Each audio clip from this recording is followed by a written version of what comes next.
ajuda? Mamãe, Ah, deita. deitar? Deita. Por quê? Foi a história. Você vai contar uma história pra mim? Mamãe, deita. Tá bom. É uma história. Tá.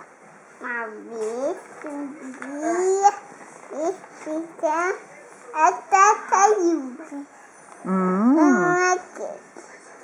Quem é esse? A princesa das tartarugas, a Tatá, né?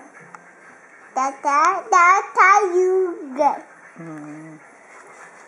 E uma vez é papai. Quem é esse? O papai dela, né? Papai dele. E quem é esse? A mamãe dela.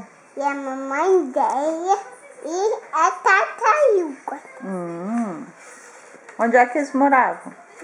Morava e a tartaruga volta o lago. E aí a tartaruga precisa bem.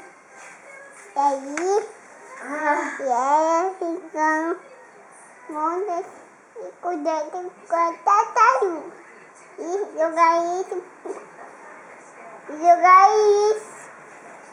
E aí, cuidado com a tartaruga.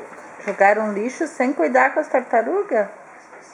E ela fica feliz pra sempre. Tchau. Tchau. Muito bem. Mamãe, eu vou